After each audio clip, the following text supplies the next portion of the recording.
one time, not one single time, has he ever come forth with any proof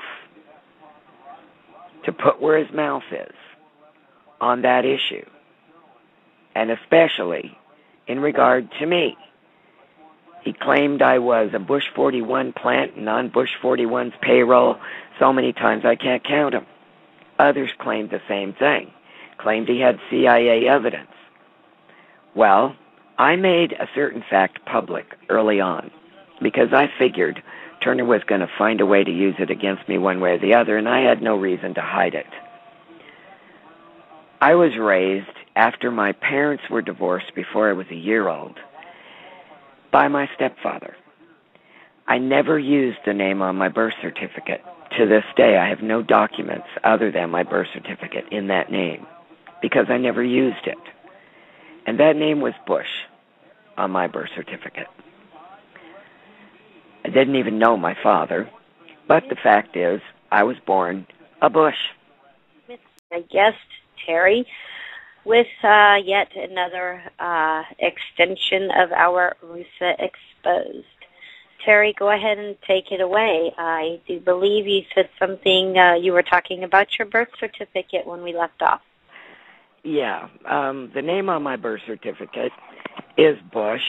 Thank God my father, I mentioned my parents were divorced before I was a year old. The reason for that is that my father had a girlfriend.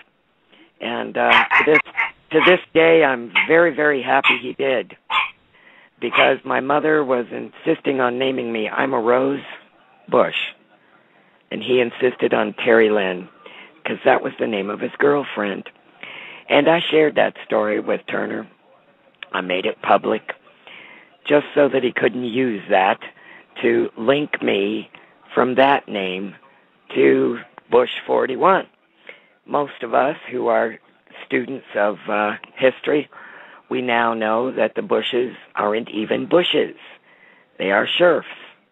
And the Bush family is one of the largest in this country since the Pilgrims. They came over here as the Vanderbosches, and then the name was changed.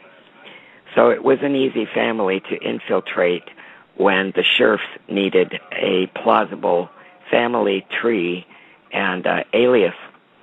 But all of those that Turner claimed to have CIA evidence and were supposed to be Bush 41 plants on his payroll, all I can say is, I don't know about the others, but my paycheck is really, really late.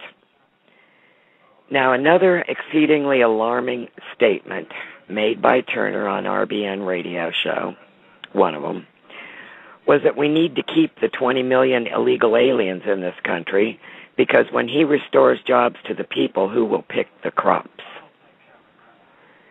Illegals are paid less than us, so we have to let them do the job no Americans will do. I thought at the time, are he and Obama brothers, first cousins, or secret twins? Now, I did put on my blog in January a late breaking news, and I'm going to get to that very soon, and I want you to remember what I said about the Rothschilds.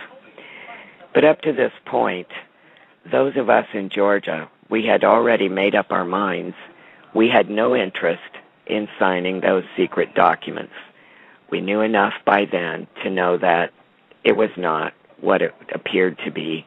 Too much was coming out. I was finding out about too much. We were getting phone calls. We were getting emails.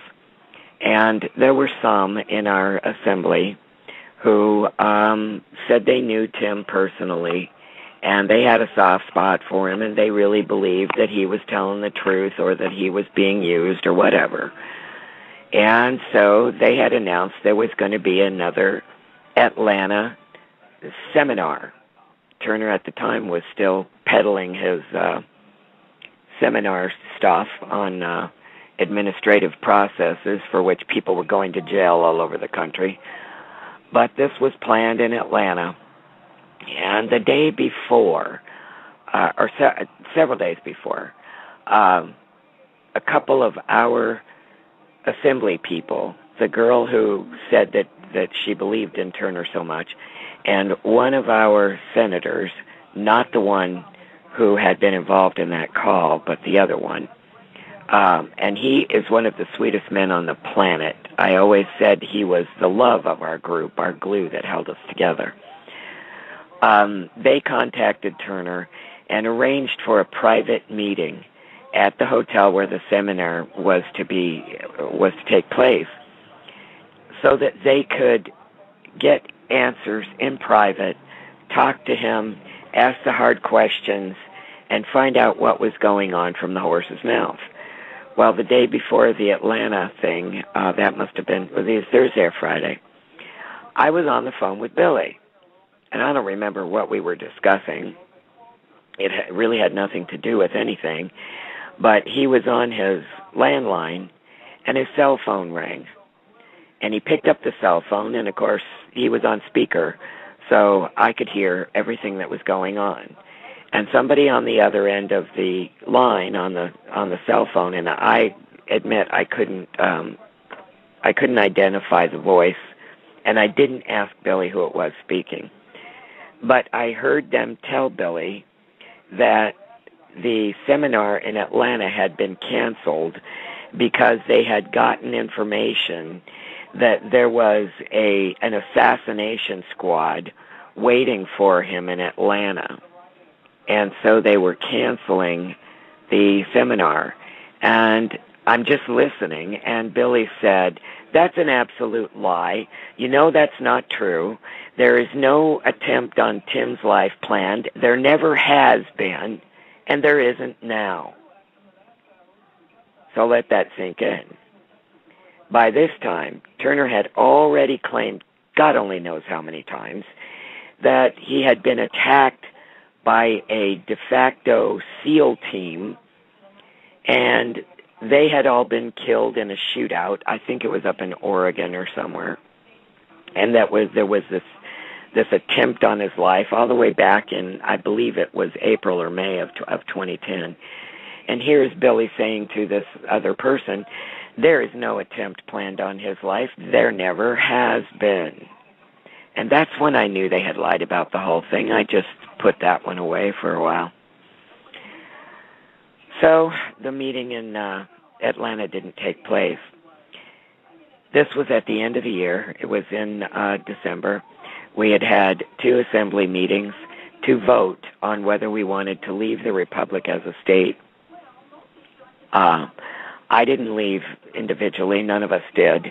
We decided to vote. I did tell my assembly about whether or not, whatever they chose to do, I had planned to step down and leave the Republic, but that I did not want to influence what they wanted to do. That was their decision. We had 2 votes.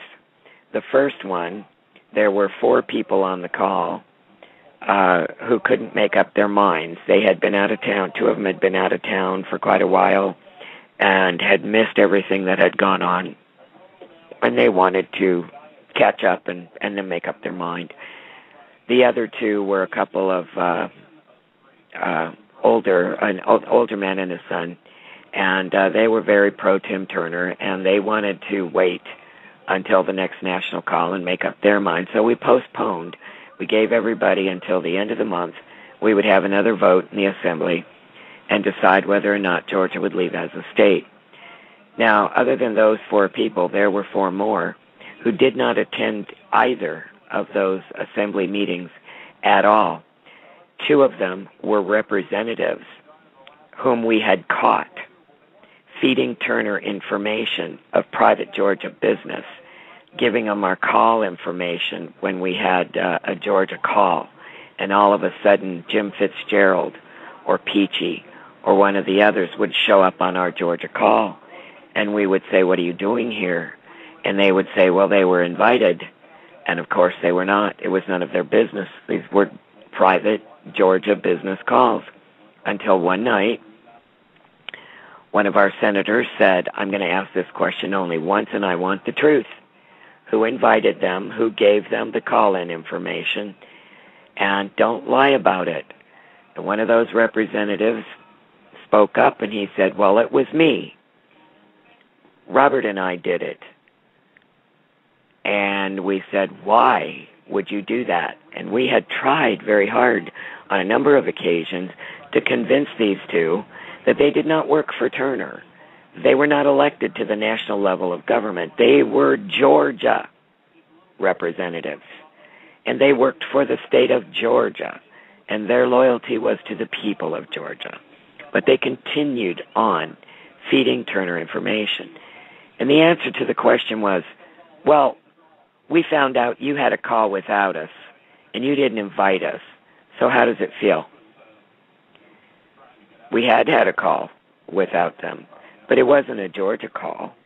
It was a few people on that call, and we were all friends. And no, we had not invited everybody in the assembly. So those people did not attend the assembly meeting, and we met again at the end of the month, and we voted for all those present unanimously to leave the Republic. Fortunately for Georgia, we had never sent in any wet ink signature signed documents. So we all voted to either have them shredded or returned to the person who had signed. I had mine shredded. I totally trusted our governor, who had them at the time, that he would do so. And most of us did have him shred them. So they were not part of anything that Turner had in his, national database. However, all our names were on the database. So we did file a form, which I put up on my blog, Let It Be Known, to formally remove ourselves. And we used a poor man's copyright process to do that. Now, on January 1st, I published an article called Late Breaking News on my blog, and I would like to read to you just a little bit of what I had written there. It is now known why a few months ago Tim Turner said on a national call, I have the financing in place, and then quickly corrected himself by saying, I have the gold. At the time, I asked myself, why would we start the Republic out in debt? Debt to whom? The answer explains that, and much more. Tim Turner has forged a close relationship with the nephew of Rothschild Sr. Mr. Rothschild has agreed to loan Tim Turner the money to restore this nation with an agreement to use all the land, natural resources, and assets of the people as collateral. Rothschild will then rig the Hague World Court to grant Tim's claim, and he can surely do it. Now, you can all find that article on my blog and go and read for yourself what I found out. Now we were officially out of RuSA, and the states who had not signed those secret documents were being cajoled or attacked when they didn't want to sign. All those who asked hard questions were being forcefully removed and every single time it was by Turner himself or Turner's thugs at national level. C.W. Wright, Nathan Peachy, Calby Smith. In some states, such as New York, they used individuals from another state to send into New York and inform them, here's your new governor. Not even from their state. They didn't get a choice. The man that they appointed to be governor after the meeting was over said, well, I didn't want to be governor. I just wanted to be a ranger. And that's what happened in New York. Then I started getting emails from other states, other governors, such as the governor of Oklahoma. He was under attack for asking too many smart questions. And they sent Arizona people into Oklahoma to manipulate the assembly and get rid of that governor. And it started